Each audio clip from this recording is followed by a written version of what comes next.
नहीं, ये मैं जो मैं अभी मैं मैं मैं तो यही कहूँगा ना, जिस प्रकार से मैंने अपना जीवन समर्पित किया, स्वामी जी अब इसी महंत, साधु, संत, महामंडलेश्वर, उसको इन मालूम भी नहीं है ये टेस्ट कहाँ पे होगा, उसके ये मालूम ही नहीं है मुझे अब क्या करना है, कहाँ पे मेरे को कार्ड बनाना है। और कई बार तो ऐसा होता है, एक्सीडेंट हो गया, एक्सीडेंट के उसकी पत्नी थी रोहतक के अंदर, वो पहुँच गई। नमस्कार, अनिल प्रसाद के साथ मैं विकी प्रजापति, अनोखा प्रयास यूट्यूब चैनल में आप सभी का स्वागत है। आज हम एक ऐसे इंसान के पास आए हैं जिन्होंने अपना पूरा जीवन समाज को समर्पित कर दिया। मैं आपको बता दूं, स्वामी जी एमबीए कर रखे हैं इन्होंने और बैंक की मैनेजर की पोस्ट पर थे, लेकिन क्या कारण रहा कि इनको छोड़नी पड़ी और पूरा जीवन समाज को समर्पित करना पड़ा। एक बात है, लॉकडाउन लगा हुआ था, कोरोना काल में लगभग 4 लाख व्यक्तियों तक खाना पहुंचाने का कार्य स्वामी जी ने किया। सबसे पहले स्वामी जी नमस्कार, हमारे अनोखा प्रयास यूट्यूब चैनल पर आपका स्वागत है। बहुत बहुत राम राम सभी को। आज अनोखा प्रयास से हमारे विक्की प्रजापति जी और हमारे मध्य पधारे हैं, मैं इनका स्वागत करता हूं जनसेवा संस्थान में। सबसे पहले स्वामी जी, जो बचपन का दौर रहा आपका, हम जानना चाहेंगे कि वो बचपन का दौर हमारे दर्शकों तक पहुंचा, एक बार कैसा रहा? मेरा जन्म 2/10/1957 का है। 1973 के अंदर मैंने मैट्रिक की। मैट्रिक गोहाना से की थी और गोहाना में नेशनल स्कॉलरशिप आया था उस समय। उसके बाद में हिंदू कॉलेज से रोहतक के अंदर बीकॉम किया 1977 के अंदर। और उस समय एक तरफ मुझे बैंक की नौकरी मिल गई और दूसरी तरफ से एमबीए के अंदर एडमिशन मिला। उस समय का एमबीए का एडमिशन, अर्थात आज से 45 साल पहले, 45 साल पहले एमबीए का एडमिशन, उस समय एमबीए स्टार्ट ही हुआ था। उस समय हमारे टीचर भी एमबीए नहीं होते थे क्योंकि एमबीए प्रारंभ ही हुआ था। तो उसमें एमबीए के अंदर एडमिशन मिला और उसके बाद में बैंक से रिजाइन दे दिया और एमबीए करने के बाद में as a export executive Oswal Agro Mills के अंदर लगभग 2.5-3 साल सर्विस की। परंतु शुरू से ही मन इसी बात में था कि ये जीवन किसी विशेष उद्देश्य के लिए मिला है और इसको एक सामान्य तरीके से नहीं जीना है। जिस प्रकार से लाखों लोग जीवन को जीते हैं, जीना उसी का नाम है जो दूसरों के लिए जिए। केवल यही भावना स्टार्टिंग से ही अपने रुचि के अंदर थी, अपने स्वभाव के अंदर थी। तो उस स्वभाव के अंदर ही जीने का मन बनाया और तभी ये ख्याल भी आया कि यदि कुछ विशेष करना है तो उसके लिए विशेष प्रकार का त्याग करना होगा। और उस त्याग के लिए ज़रूरी है कि यदि अपना स्वयं का परिवार होता है तो फिर अपने परिवार के प्रति व्यक्ति का कर्तव्य होता है। यदि पत्नी और बच्चों को छोड़ करके कोई व्यक्ति समाज सेवा के अंदर लगता है तो उसको समाज भी स्वीकार नहीं करता है, शास्त्र भी स्वीकार नहीं करते हैं कि पहले हमारा सबसे पहला कर्तव्य अपने परिवार के प्रति है। इसलिए ये निश्चय किया कि अपना स्वयं का परिवार नहीं बनाना है, शादी नहीं करनी है और अपना संपूर्ण जीवन केवल सेवा और सेवा को ही समर्पित कर देना है। इसी उद्देश्य के भाव को रखते हुए प्रारंभ में छोटी छोटी सेवाएं शुरू की, परंतु फिर पूरा ही समय समाज सेवा को दे दिया। और मैं समझता हूँ कि जितना सुख इस संसार के अन्य भोग विलास के अंदर है, संसार की सुख सुविधा के अंदर है, उससे अधिक सुख तब प्राप्त होता है जब कोई अनजान व्यक्ति हम उठा करके ले करके आए, उसका इलाज करवाया, उसने अपने घर का पता बताया और जब उसके माँ बाप या उसका पति या पत्नी आकर के उससे मिलते हैं और जब उनके जो आंखों से आंसू निकलते हैं खुशी के कि इतने दिनों तक उन्होंने संभाल के रखा, तो उसका कोई वर्णन नहीं किया जा सकता। अभी एक महिला 11 साल बाद अपने परिवार से मिले, 11 साल तक इलाज करवाते रहे और अपना पता नहीं बताया। 11वें मिली थी हमारे को अनाज मंडी रोहतक के अंदर और दिमाग से कमज़ोर। तो जब फिर हमने 11वें साल में भी उसने पता बताया अपने भाई का कि मेरा भाई दोसा बांदी कोई राजस्थान के अंदर रहता है। और जब हम उसके भाई के पास में पहुंचे तो उसने बताया कि इसका पति है, इसके बच्चे हैं, देवर है, देवरानी है, जेठ है, जेठानी है, लेकिन नहीं बता पाई अपना एड्रेस। तो तुरंत ही मैसेज वहाँ पे पहुंचा तो सारा परिवार उसको लेने के लिए आया। और उस खुशी का हम क्या अंदाज़ा लगा सकते हैं कि जो 11 साल से अपने घर से निकली हुई है और वो इतने दिनों तक महिला आश्रम में रही, महिला की सुरक्षा में रही और उसका इलाज भी होता रहा और उसने 11 साल के बाद में पति को पत्नी मिल गई, बच्चों को माँ मिल गई, परिवार के अंदर जो परिवार का हिस्सा थी वो सारे परिवार में शामिल हो गई। हमें कितनी खुशी होती है उस बात को, उसका अंदाज़ा नहीं लगाया जा सकता। तो ये जो जन सेवा संस्थान की स्थापना की गई वो केवल और केवल इसी उद्देश्य के लिए की गई कि ये एक संस्था नहीं है मात्र, ये एक विचार है। ये विचार क्या है कि इस समाज के अंदर जो सबसे निम्न वर्ग और ज़रूरतमंद वर्ग है उसके लिए हम सहायता पहुंचाएं। किस रूप में सहायता पहुंचा सकते हैं कि हमने विधवाओं को राशन देना शुरू किया और उस राशन देने से धीरे धीरे विधवाएं बढ़ती चली गई। 550 महिलाओं को हम किट देते थे जिसके अंदर चावल, दाल, चीनी, चाय पत्ती किस प्रकार से देते थे। तो इस प्रकार से 2.5-3 लाख रुपए का हर महीने का खर्चा होता था। आज से 15 साल पहले की बात है। तो तब ये निश्चय किया कि यदि इनको हम ये भीख के अंदर, भिक्षा के अंदर ये सामान दे देते हैं तो इससे इनका जीवन नहीं बदलने वाला, ये सारे जीवन ऐसा ही रहेंगे। यदि हम इनके बच्चों को एक विशेष प्रकार की शिक्षा दे दें और उस शिक्षा के प्राप्त होने से वो गरीबी से बाहर आ जाएं तो ये वास्तव के अंदर एक समाज परिवर्तन का और उनके परिवार के अंदर आर्थिक स्थिति को बदलने का एक नया आयाम पैदा होगा। इसी भावना से थोड़ी सी बात रोककर मैं माफ़ी चाहूँगा। ये एक बात पूछना चाहता हूँ, जो साधु संत महंत महामंडलेश्वर बनते हैं, कैसे बनते हैं, किसकी मतलब मोटिवेशन मिलता है, क्या कुछ पढ़ना पड़ता है, शास्त्र पढ़ने पड़ता है या फिर भगवत गीता पढ़नी पड़ती है, क्या कुछ होता है ये?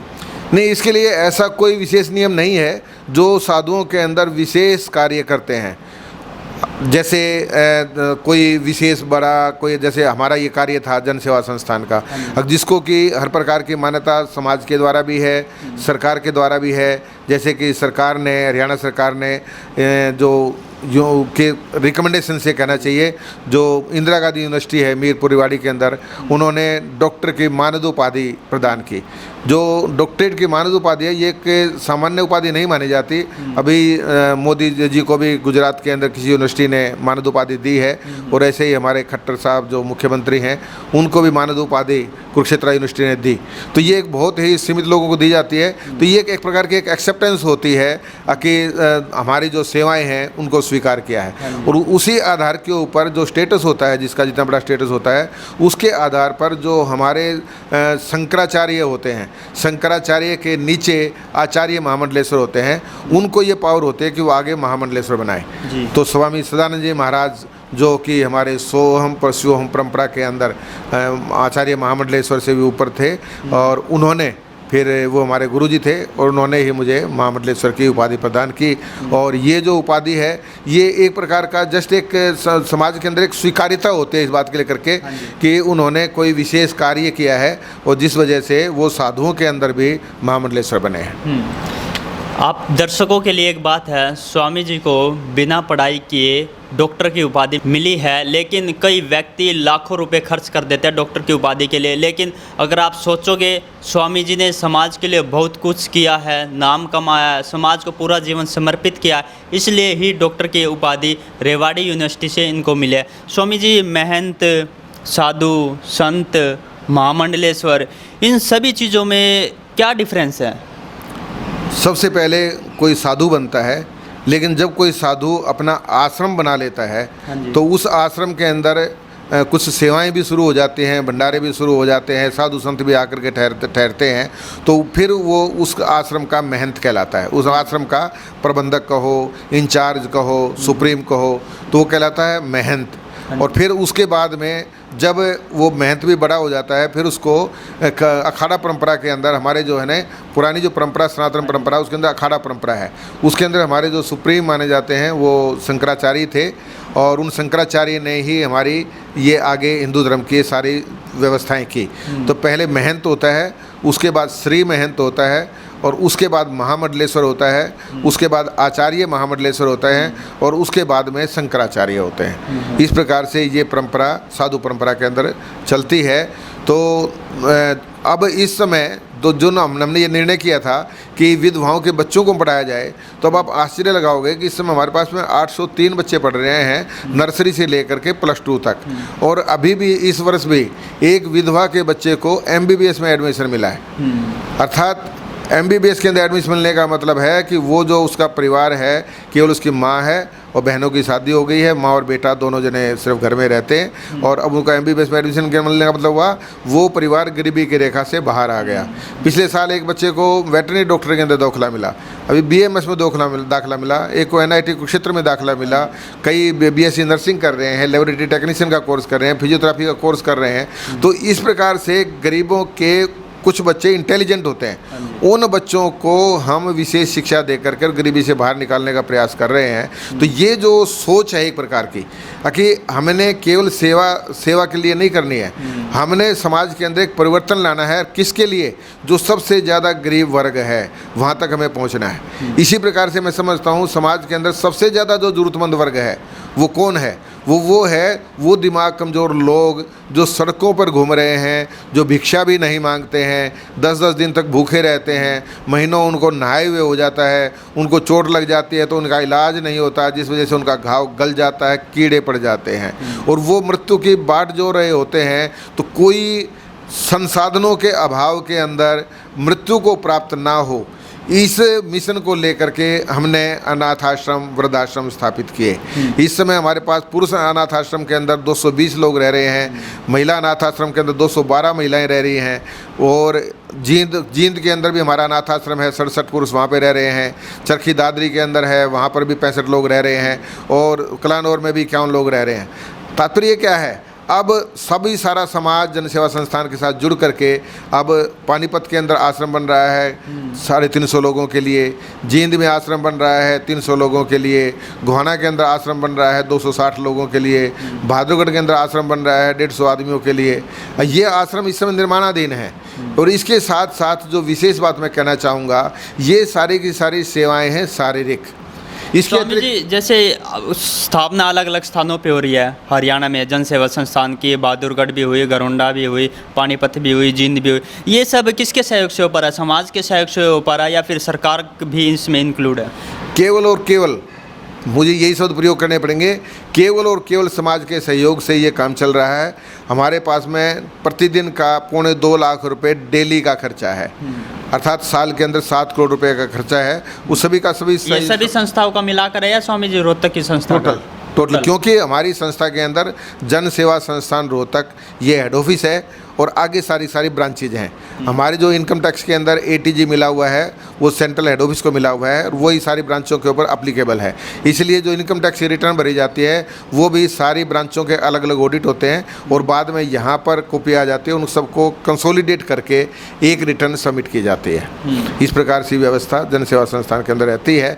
तो इसी प्रकार से जो मेडिकल है, जो ज़रूरतमंद जो चीज़ है वो है रोहतक का PGI मेडिकल जो हॉस्पिटल है, उसके अंदर अचानक एक्सीडेंट के केस आ जाते हैं। कोई कार और बस का एक्सीडेंट हो गया, कार में से उठा करके ले आए आदमी को मेडिकल के अंदर, वो अपने घर में करोड़पति है लेकिन जब तक उसके घर के लोग नहीं पहुंचते वो वहाँ पर एक लावारिस की तरह से होता है। मेडिकल के अंदर जो सप्लाई के अंदर जो दवाइयाँ हैं, ऑपरेशन का सामान वो दिया जाएगा, बाकी के लिए एक 200 रुपये का इंजेक्शन है उसको लिख दिया गया। अगर इसकी आवश्यकता है तो ना डॉक्टर अपने पास से देगा ना नर्स अपने पास देगी और वो 200 रुपये उस समय उसकी जीवन की रक्षा कर सकता है। वो एक टाइमली हेल्प को प्रोवाइड करने के लिए जनसेवा संस्थान ने वहाँ 14 आदमी मेडिकल के अंदर रखे हुए हैं जो दवाई की व्यवस्था करते हैं, ऑपरेशन का सामान, उसके लिए ब्लड की व्यवस्था, उसका सैंपल ले जाकर ब्लड बैंक में जा करके उसको ब्लड प्रोवाइड करना। जो उसके टेस्ट लिख दिए हैं तो CT स्कैन लिख दिया तो 1.5 घंटे में 2 घंटे में होगा, तो वहाँ पर जाकर उसका टेस्ट करवा करके लेके आना। उसको IV वगैरह चल रही है तो उसको साथ में उसको संभालना। ये सारी चीज़ों के लिए जनसेवा संस्थान मेडिकल के अंदर भी ये सेवाएँ कर रहा है। इसके जैसे आप कह रहे हो लावारिस कोई भी व्यक्ति मिल जाता है, जन सेवा संस्थान में आपने अपने व्यक्ति रखे हुए हैं, वो सिर्फ उन्हीं की सेवा करते हैं या फिर कोई अनदर कोई व्यक्ति मिल जाए ये कह दे कि हाँ मुझे हेल्प चाहिए, उनकी भी करते हैं? हाँ, जैसे कई बार ऐसा होता है पति बीमार है, पत्नी आई हुई इलाज करने के लिए, उसको मालूम भी नहीं है ये टेस्ट कहाँ पे होगा, उसके ये मालूम भी नहीं है मुझे अब क्या करना है, कहाँ पे मेरे को कार्ड बनाना है। और कई बार तो ऐसा होता है एक्सीडेंट हो गया, एक्सीडेंट के उसकी पत्नी थी रोहतक के अंदर, वो पहुँच गई लेकिन बेचारी घबराई हुई है, कहा मेरे साथ में क्या बना, कुछ कर भी नहीं पाती है। तो उन भी सब की हेल्प हम लोग वहाँ पर करते हैं। इसके साथ साथ में व्हीलचेयर स्ट्रेचर मेडिकल में मिलती नहीं है तो हम वहाँ पर 50 रुपये की सिक्योरिटी के ऊपर, हमारे पास 200 व्हीलचेयर हैं, 200 स्ट्रेचर हैं, तो हम वो इशू कर देते हैं उसको 50 रुपये सिक्योरिटी के ऊपर। वो अपना काम कर लेता, काम करवा देता है, उसके बाद में उसको वापस देकर अपने 50 रुपये वापस ले लेता है। स्वामी जी, जन सेवा संस्थान फिलहाल अब तक कितने कैंप लगा चुका है? कितने लोगों की सेवा कर चुका है, कितने नेत्रदान शिविर लगा चुका है फिलहाल? हाँ, अब तक हमारे हर महीने के पहले शनिवार को लग रहा है पिछले 10 साल से। हाँ जी। और इससे पहले से भी हम पिछले 20 साल से आँखों के कैंप लगा रहे हैं। अब तक 190 आँखों के कैंप लग चुके हैं। उनके अंदर हर कैंप के अंदर 700-800 की ओपीडी होती है एवरेज के अंदर। उन सब को देख करके डॉक्टर दवाइयाँ देते हैं और ऑपरेशन के लिए जिन लोगों को छांटते हैं उनका हर महीने ऑपरेशन करवाते हैं भिवानी के जालान हॉस्पिटल में, क्योंकि वहाँ का जो हॉस्पिटल है केवल आइज़ का है वो, और उसके रिजल्ट्स बहुत बढ़िया हैं। तो इसलिए अब तक 17,000 से अधिक आदमियों के निःशुल्क ऑपरेशन बाज़ार में करवाएंगे गरीब आदमी तो 15-20 हज़ार रुपये कम से कम लग जाते हैं ऑपरेशन करवाने में। लेकिन गांव से लोग, ज़रूरतमंद लोग आते हैं, गरीब लोग आते हैं, उन सबका निःशुल्क ऑपरेशन, उनका बस से आना जाना, और इसके साथ साथ में दवाई है तो लेंस है तो बाद में चश्मा है तो फॉलोअप की दवाइयाँ हैं तो खाना है, तो सारी व्यवस्था उसको कोई 10 रुपये भी खर्च नहीं करने पड़ते। सारी व्यवस्था जन सेवा संस्थान द्वारा की जाती है। और स्वामी जी, जो जैसे यहाँ पर नर्सरी से 12वीं तक बच्चे पढ़ रहे हैं, लगभग 800 के करीब आप बता रहे हो, उनसे क्या कुछ पैसा लिया जाता है या फिर निःशुल्क वहाँ पर पढ़ाई करते हैं? हाँ, उनकी सब ट्यूशन फीस भी फ्री है। सबसे पहले तो मैं ये बताना चाहूँगा कि ये CBSE एफिलिएटेड स्कूल है, इंग्लिश मीडियम है, अर्थात जो सारी फैसिलिटीज़ हैं उस CBSE के नॉर्म्स के अनुसार से हैं। चाहे उसमें कंप्यूटर लैब है, चाहे उसमें फिजिक्स लैब है, बायो लैब है, केमिस्ट्री लैब है, टीचर्स को है क्वालिफिकेशन के अनुसार रखना है। सारी जो नॉर्म्स हैं, बिल्डिंग की नॉर्म्स हैं, सारा CBSE के अनुसार सारी फैसिलिटीज़ प्रोवाइड की जाती हैं। लेकिन केवल अंतर यही है कि वो सब कुछ निःशुल्क है। हमारे पास में 7 बसें हैं, बच्चों को स्कूल से लेके आना, स्कूल में छोड़ना, घर से लेके आना, घर और स्कूल तक, स्कूल से घर पे छोड़ना, ये भी निःशुल्क व्यवस्था रहती है। 2 ड्रेस गर्मी की, 2 सर्दी की, टाई, टोपा, जुराब, जूता, जर्सी, बेल्ट, सब कुछ स्कूल से निःशुल्क प्रोवाइड किया जाता है। इसी प्रकार से किताबें, कापियाँ, स्टेशनरी, वो भी सब निःशुल्क प्रदान की जाती हैं। और उसके साथ में काफ़ी तो ऐसे गरीब हैं जिनके घर में खाने के लिए भी पर्याप्त नहीं होता, इसलिए यहाँ दोपहर में लंच का जो का है, रोटी, दाल, सब्जी, चावल, सभी 800 से अधिक बच्चों के लिए यहाँ पर भोजन भी प्रदान किया जाता है। इसके साथ साथ में जो बच्चे 9वीं, 10वीं, 11वीं, 12वीं के हैं, आज के दिन कंपटीशन का युग है और कंपटीशन के बच्चे के अंदर यदि उसके अंदर लियाकत नहीं है तो केवल स्कूल की पढ़ाई काम नहीं करती है, तो एकेडमी के अंदर भी बच्चों को पढ़ने के लिए शाम को भेजा जाता है। और उनके जो चार्जेज हैं तो एकेडमी वाले हमारे को काफ़ी डिस्काउंट दे देते हैं, लेकिन फिर भी कुछ चार्जेज हमें देने पड़ते हैं, तो वो सब चार्जेज भी संस्थान वहन करता है ताकि ये बच्चे आगे कंपटीशन में बैठ करके IITN, डॉक्टर्स, अच्छे इंजीनियर्स और ये चीज़ बन सके, इनका भविष्य बन सके। इसलिए हम इनको 9वीं, 10वीं, 11वीं के बच्चों को एकेडमी में भी पढ़ाते हैं। मतलब बच्चों के लिए बिल्कुल एकेडमी भी निःशुल्क है, लेकिन कुछ खर्च देना पड़ता है, वो जन सेवा संस्थान की तरफ से देना पड़ता है। जी हाँ, बिल्कुल। मतलब जो जितना वो औरों से लेते हैं, हमारा तो उसके 50% से भी कम लेते हैं, लेकिन संस्थान जो खर्चा है वो संस्थान ही उसके लिए वहन करता है उस चीज़ को भी। हम बात कर लेते हैं लॉकडाउन की, कोरोना काल की, जहाँ पर स्टार्टिंग में ही आपको बताता स्वामी जी ने लगभग 4 लाख व्यक्तियों तक खाना पहुँचाने का कार्य किया है। ये सिर्फ कैसे पॉसिबल हो पाया, ये सारा स्वामी जी की ज़ुबानी ही सुनेंगे, क्योंकि जो एक इंटरेस्टिंग कहानी है। हम भी थे यहाँ पर, बिल्कुल धरातल पर रहकर सेवा का कार्य किया। स्वामी जी कोरोना काल में, लॉकडाउन की बात करें, काफ़ी समाज सेवियों ने यहाँ पर दान दिया। कितने व्यक्तियों तक खाना पहुँचाने का कार्य किया, ये सब कैसे पॉसिबल हो पाया, कैसे कैसे मैनेजमेंट किया? एक्चुअली ये जो कोरोना था 3 फेज़ के अंदर आया हमारे पास में। तो सबसे पहला जो फेज़ था, उस फेज़ के अंदर क्या था कि एक दूसरे को बड़ी तेज़ी से फैल रहा था और अनुभव था नहीं, सरकार को भी अनुभव नहीं था, डॉक्टर्स को भी अनुभव नहीं था कि बीमारी क्या है, इसका क्या इलाज है। तो इसका सबसे पहला पॉइंट था इस बात का करके कि सेपरेशन किया जाए, डिस्टेंस मेंटेन किया जाए, इसलिए संपूर्ण लॉकडाउन लगा दिया गया। जब संपूर्ण लॉकडाउन लगा तो जो लेबर क्लास है उन सब का काम बंद हो गया। अब काम बंद हो गया तो खाने के लाले पड़ गए। जो आदमी हैंड टू माउथ थे उन सब के काम, मान लो 3 व्हीलर चलाने वाला है, वो 3 व्हीलर चला करके ही तो अपना गुजारा कर रहा है। 3 व्हीलर ही बंद हो गया तो उसके बच्चों का खाने का सब सिस्टम खत्म हो गया। उनके लिए तो यही था स्वामी जी, ताज़ा कमाना और ताज़ा खाना। जी, तो उसी वे जो लोग थे जो लेबर क्लास के थे, जो इस प्रकार का काम करते थे, 3 व्हीलर चलाने का काम है, कोई नाई का काम है, नाई की दुकानें बंद हो गई। अब नाई उसी से तो कमाई कर रहा है, किससे चलाएगा काम। तो उन दिनों में नाई का बंद ही कर दिया था कि कोई भी शेव नहीं बनवाएगा, बाल नहीं कटवाएगा, क्योंकि एक दूसरे को फैलने का भय था। तो इसलिए उस समय आवश्यकता पड़ी भोजन वितरण के लिए। तो हमने अपने यहाँ पर लगभग 40 हलवाई लगाए हुए थे जनसेवा संस्थान के अंदर, और उसके अंदर RSS वाले ने भी सहयोग दिया, MTFC वालों ने भी सहयोग दिया, क्योंकि इतने बड़े आयोजन के अंदर डेली पैकिंग करने का जो काम था वो बहुत भारी काम था उस बाद में करके, तो खाने को पैक करके डिस्ट्रीब्यूट करना। तो इसलिए हमने क्या किया था, जितने वार्ड हमारे को दिए गए थे, एक एक वार्ड के अंदर 8-10 जगह स्पॉट बना दिए गए, और वहाँ पर जगह उसके हिसाब से जाते और लोग वहाँ पर लाइन में खड़े पाते और उसको डिस्ट्रीब्यूट करते। तो मैं समझता हूँ कि ये काम काफ़ी लंबे तक समय चला। 4,80,000 लोगों को हमारे खाने के पैकेट पहुँचे, और इसके अतिरिक्त दूध के पैकेट भी पहुँचे, और इससे पहले हमने राशन भी वितरण किया काफ़ी मात्रा के अंदर।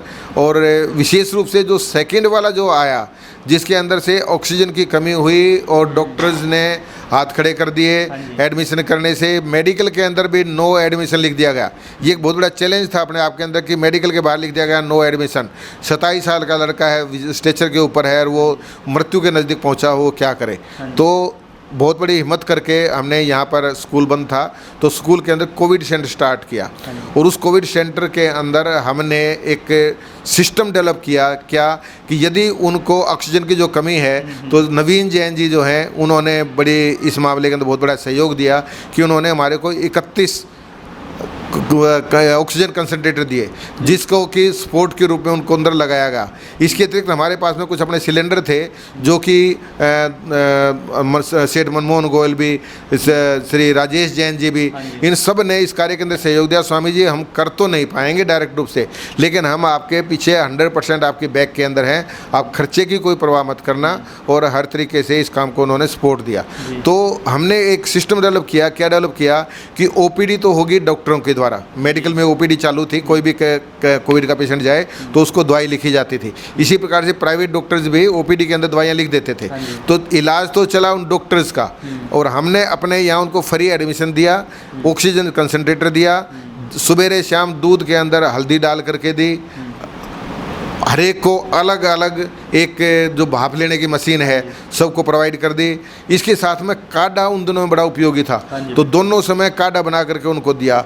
और हमारे पास में टोटल 162 लोग दाखिल हुए यहाँ पर, और मैं समझता हूँ कि बचाने वाला तो परमात्मा है, लेकिन कितने कितने लोगों के ज़िंदगी बचाने का प्रयास हमारे द्वारा हुआ, वो हमारे को अपने आप में एक गर्व प्रदान करता है। क्योंकि स्वामी जी, डॉक्टर्स OPD लिखते थे, दवाइयाँ लिखते थे, लेकिन देख रेख का कार्य सारा यहीं पे किया जाता था।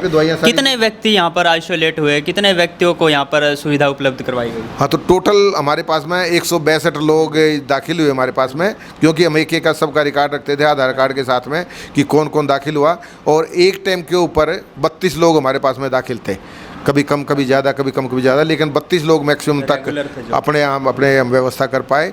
और मैं ये समझता हूँ कि वो, क्योंकि उस समय हमारे यहाँ से दोस्त का फोन आया, स्वामी जी बच के रहना। मैंने कहा बचना नहीं, अब तो बलिदान देना है, क्योंकि उस समय की बात होती है कि जिस समय चारों तरफ से ये अफरा तफरी मची हुई है कि मृत्यु चारों तरफ घूम रही है, तांडव का नृत्य हो रहा है, और उस समय कि कहाँ से परमात्मा ने हमारे को इतना वो दिया, हौसला दिया कि नहीं मरेंगे तो मर जाएंगे, लेकिन दूसरों की सहायता के लिए आगे बढ़ेंगे। आज वो दिन हम याद करते हैं कि किस प्रकार से हम उनके मध्य में जा करके और सब तरह की सेवाएं प्रदान करते थे, और उसके अंदर भी हमारे को MTFC के बच्चों ने भी सहयोग दिया, RSS के लोगों ने भी सहयोग दिया, और सब ने मिल के बहुत बड़ा काम किया। जी स्वामी जी, एक बात, आपने जीवन में बहुत सारा तप किया, संघर्ष किया, मेहनत की, लेकिन उसी के बलबूते पर ये सब हो रहा है यहाँ पर। सफलता कोई ऐसा महामंत्र बताए जिससे लोग आगे बढ़ने के लिए प्रेरित हो। मैं केवल ये कहना चाहूँगा समाज को, जो व्यक्ति बना है वो सारी सुविधाएं उसने समाज से प्राप्त की हैं। जब वो पैदा हुआ, जिस हॉस्पिटल के अंदर उसका जाके डिलीवरी हुई, वो हॉस्पिटल किसने बनाया? उस बच्चे से पहले जो जनरेशन थी उन्होंने बनाया कि बच्चा जो पैदा होगा उसके लिए हॉस्पिटल की आवश्यकता पड़ेगी। जो डॉक्टर्स बनाए, जो पहले जो जनरेशन थी उन्होंने उन डॉक्टर्स को तैयार किया। बाद में जब वो पढ़ाई की, उसने स्कूल का निर्माण, कॉलेज का निर्माण किसने किया? पहले आने वाले जनरेशन ने किया। जनरेशन मीन्स समाज ने किया।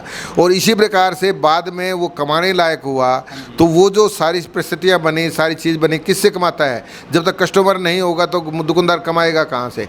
यदि तुम्हारे अंदर योग्यता जो दी गई उसी के आधार पे तो कमा रहा है। तो हम सारा जीवन समाज से लेते ही लेते हैं। वहीं हम ये भी सोचें कि हमने देश से, समाज से इतना लिया है, उसके बदले में मैं अपने जीवन में समाज को क्या दे करके जा रहा हूँ। और जब कोई व्यक्ति दिन में देने की भावना से कोई भी काम करता है, चाहे किसी गरीब बच्चे को किताब दिला दी, चाहे किसी भूखे को भोजन करवा दिया, चाहे किसी को सहायता कर दी, उस दिन आप देखो शाम के अंदर आपको कितना सेटिस्फेक्शन मिलता है कि मैंने वास्तव के अंदर आज ये 2 काम अच्छे काम किए, और वे काम उसको जीवन भर याद रहते हैं। तो तात्पर्य क्या है कि हम लोग इस बात को समझें कि मानव जीवन मिला है, केवल मानव जीवन ही दूसरों के काम आता है। कोई पशु जीवन में कोई किसी के काम नहीं आता। कभी नहीं देखा होगा चिड़िया लेकर के चोंच में लेकर आती है तो अपने बच्चे के लिए खिलाती है, किसी दूसरे के बच्चे को नहीं खिलाती। क्यों? वहाँ पर ये सोच नहीं है, उनको परमात्मा ने विवेक नहीं दिया। इसलिए मानव सर्वश्रेष्ठ है कि वो दूसरे के दुख दर्द को समझता है। लेकिन यदि उसने दूसरे के दुख दर्द को नहीं समझा तो इसका मतलब वो मानव भी नहीं है। तो हम सब केवल ये ना समझें कि हम सेवा कर रहे हैं तो किसी के ऊपर एहसान नहीं कर रहे हैं। नहीं, ये हमारा कर्तव्य ही नहीं, ये हमारा दायित्व है कि जो समाज का निम्न वर्ग है हम उनके काम आएँ, उनके प्रति अपने जिम्मेदारी को पूरा करें। जी स्वामी जी, बड़े बड़े महापुरुष हुए, बड़े बड़े स्वामी जी हुए, सबके कुछ ना कुछ विचार ज़रूर होते थे। जैसे स्वामी विवेकानंद जी है, उन्होंने कहा था कि अगर 100 व्यक्ति निष्ठावान मेरे जैसे मिल गए तो मैं दुनिया की काया पलट सकता हूँ। आपका कुछ ऐसा विचार जो लोगों को प्रेरित कर सके? नहीं, मैं तो यही कहूँगा ना, अब जिस प्रकार से मैंने अपना जीवन समर्पित किया, अब इसी प्रकार से समाज के अंदर से समर्पित लोग आते रहेंगे तो ये काम निश्चित रूप से बढ़ता रहेगा। जिस प्रकार से दो बच्चों को सरकारी नौकरी मिली, अब वो डब्बा लेकर के आए, एक 5,000 रुपये लेकर आए, 11,000 रुपये लेकर के आए, और साथ में उन्होंने क्या कहा, आगे से 2 बच्चों का साल भर का खर्चा जो 15,000 रुपये आप लेते हो उनका खर्चा हम दिया करेंगे। अब वे 2 बच्चे जो स्कूल से पढ़े 30,000 रुपये स्कूल के अंदर देते हैं। इसी प्रकार से श्री नवीन गुलिया जी, नवीन निराना भी बोलते हैं उनको, अब वो पिछले 6 साल से हमारे पास में यहाँ पर अपना जीवन दिए हुए हैं। और उनका विचार है कि मैं स्वामी जी का वो मैं शिष्यत्व धारण किया है कि मैं आगे अब संस्था को अपना जीवन ही समर्पित कर दूंगा, सेवा कार्य के अंदर जोड़ूंगा। इसी प्रकार से विनोद गुप्ता जी हैं, वो पिछले 10 साल पहले अपनी दुकान, उनके बच्चे को अच्छी सर्विस मिल गई, वो अपनी दुकान को छोड़ करके प्रतिदिन हमारे पास आश्रम में आकर के सारा काम को संभाल रहे हैं। तो इसी प्रकार से मैं सोचता हूँ कि जोत से जोत जगाते चलो, इस भावना से, यदि मैंने शुद्ध भावना से काम किया है तो मैं समझता हूँ आगे भी ये संस्थाएं जो प्रारंभ की गई हैं खूब अच्छे तरीके से चलेंगी। लोग जुड़ेंगे, अपने समय निकालेंगे, समय देंगे और संस्था अच्छी तरह से चलेगी। तो मैं सबसे ये निवेदन करूँगा कि यदि आप समय दे सकते हैं तो समय दें, पैसा दे सकते हैं तो पैसे से सहयोग करें। यदि आप समय या पैसा नहीं दे सकते हों तो मन के साथ में, भावना के साथ में हमारे साथ जुड़े रहें, और ये ताकि ये समाज सेवा और अच्छी तरह से होती रहे। इसके अतिरिक्त भी जनसेवा संस्थान के अनुसार और भी कार्य हैं जो संस्थान कर रही है। जी स्वामी जी, अंत में अनोखा प्रयास यूट्यूब चैनल की टीम को क्या कहना चाहोगे? हाँ, आप लोग बड़ा अच्छा प्रयास कर रहे हैं और मैं तो विक्की भाई और अनिल भाई का मैं विशेष रूप से आभारी हूँ कि ये दोनों के दोनों बच्चे जहाँ अपना व्यक्तिगत अपना बिजनेस करते हैं, साथ के अंदर ये अलग अलग समाज सेवियों के पास में जा कर के, अलग अलग साधु महात्माओं के पास में जा के, डिग्निटरीज के पास में जा कर के, सेलिब्रिटीज़ के पास में जा कर के, और ये उनका इंटरव्यू लेते हैं, उनके विचार जानते हैं, और इनके यूट्यूब चैनल के माध्यम से कितने कितने लोगों को उसके बारे में जानकारी मिलती है। ये जो इनका प्रयास है ये भी अपने आप में एक बहुत बड़ी सामाजिक सेवा है, और इसके लिए इनको साधुवाद और बहुत बहुत धन्यवाद। बहुत बहुत धन्यवाद। स्वामी जी के विचार आपने सुन लिए, बहुत गहराई से, बहुत ज़्यादा तप किया है, संघर्ष किया है, मेहनत किया है, उसी के बलबूते पर ये सब हो पा रहा है। पूरा जीवन समाज को समर्पित कर दिया। इन्हीं शब्दों के साथ बहुत बहुत धन्यवाद। धन्यवाद स्वामी जी।